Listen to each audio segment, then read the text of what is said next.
성도님들 반갑습니다. 5월 19일 목요일 말씀 묵상입니다. 오늘 묵상 본문은 사무엘상 8장 1절에서 마지막 22절 말씀입니다. 오늘 본문에서 이스라엘 장로들은 사무엘에게 찾아와 왕을 세워달라고 요구합니다.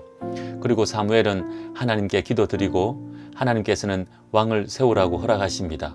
본문의 내용을 살펴봅시다. 먼저 본문 1절에서 9절 말씀입니다. 이제 사무엘은 늙었습니다. 그래서 그의 아들 요엘과 아비야를 사사로 세웠습니다. 하지만 이들은 정직하지 않았습니다. 이로 인해 백성들의 신임을 얻지 못했습니다. 3절은 이렇게 말씀합니다.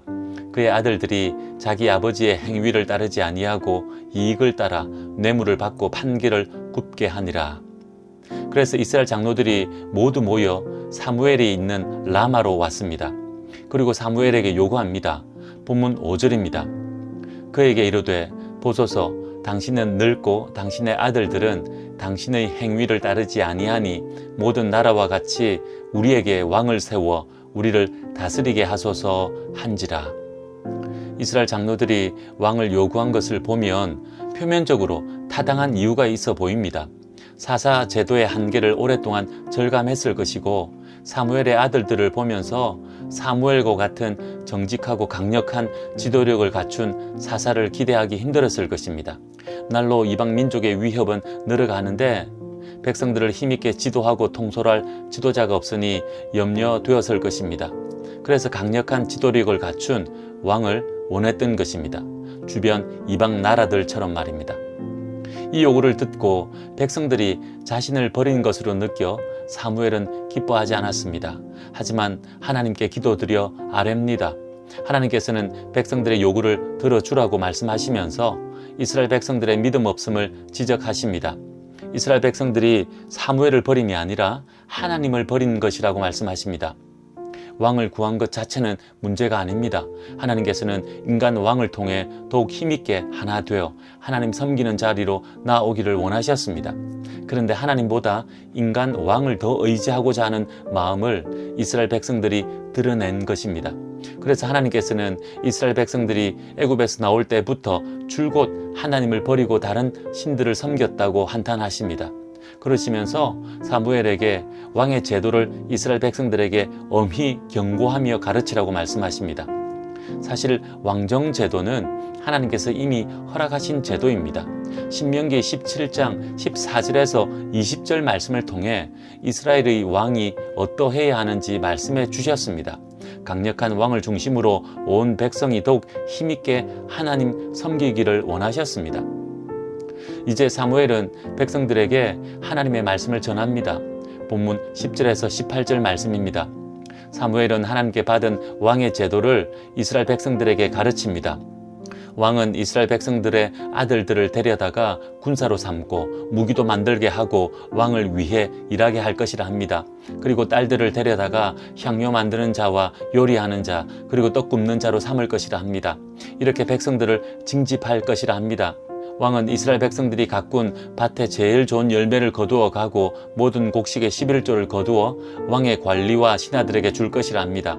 왕은 이스라엘 백성들의 노비와 청년들 그리고 가축을 데려다가 종으로 삼고 자기 일을 시킬 것이라 합니다. 이렇게 백성들을 고용하고 징집하고 세금을 거두게 될 것이라 합니다. 그러다가 왕이 부패하게 되는 날 이 모든 것들로 인해 백성들은 고통 가운데 부르짖게 될 것이지만 그때는 하나님께서 응답하지 않으실 것이라 합니다. 그래도 왕을 원하냐고 묻는 것입니다. 이스라엘 백성들은 이 말을 들었지만 그럼에도 왕을 원한다 합니다. 본문 19절에서 22절 말씀입니다. 백성들은 사무엘의 말 듣기를 거절하고 계속하여 왕을 세워달라고 요구합니다. 왕이 있어야 전쟁 때 백성들보다 앞장서서 싸울 것이고 백성들을 다스려 다른 이방 민족보다 강하게 될 것이라 합니다. 앞서도 말씀드린 것처럼 왕을 요구한 것 자체가 잘못된 것은 아닙니다. 문제는 왕을 통해 더욱 하나님 섬기려는 것이 아니라 하나님 대신 왕을 요구하고 있기 때문에 이것이 심각한 문제가 되는 것입니다. 이제껏 하나님께서 왕이 되셔서 전쟁을 이기게 하셨고 하나님의 다스림을 통해 은혜를 부어주셨건만 이스라엘 백성들은 하나님을 바라보기보다는 눈에 보이는 인간 왕을 요구하고 있는 것입니다. 사무엘은 또다시 하나님께 기도드리고 하나님께서는 백성들의 요구대로 왕을 세우라 하십니다.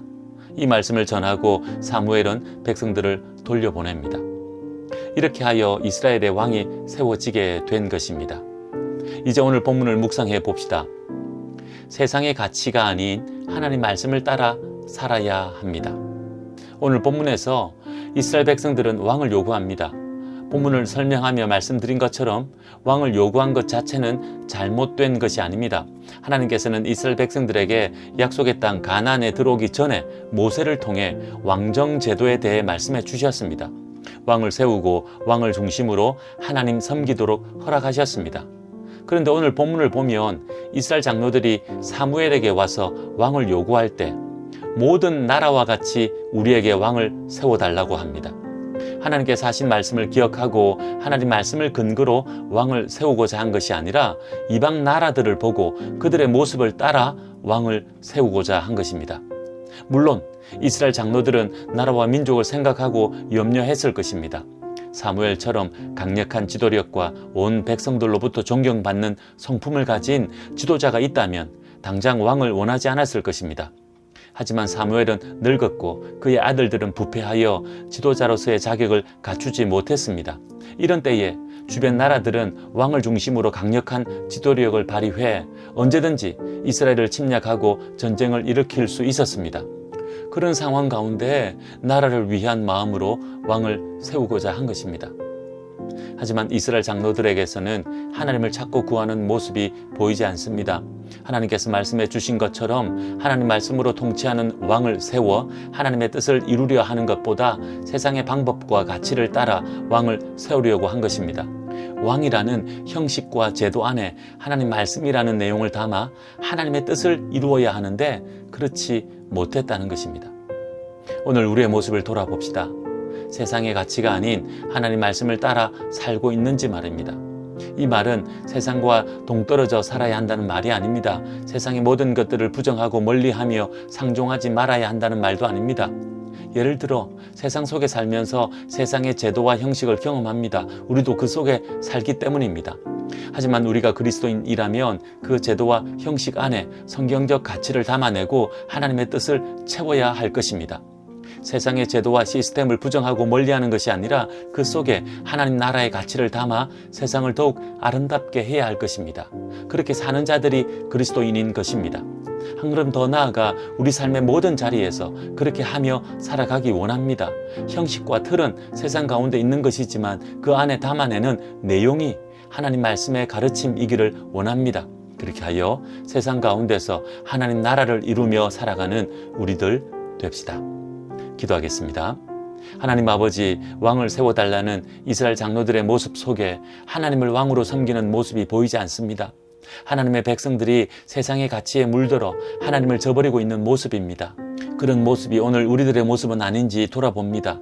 세상 속에서 살지만 하나님의 백성으로 살게 하옵소서. 세상의 형식과 제도를 따르고 지키지만 그 속에 말씀의 가치를 담아내게 하옵소서. 오늘도 그렇게 그리스도인으로 살아가는 저희들 되게 하옵소서.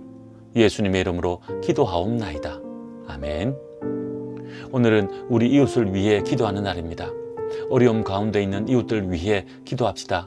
육신의 질병, 물질의 어려움, 환경과 상황 가운데 불어닥친 환난과 고난 있다면 하나님 도와주셔서 회복되게 해달라고 간절하게 기도하는 하루 됩시다. 오늘도 믿음으로 승리하십시오.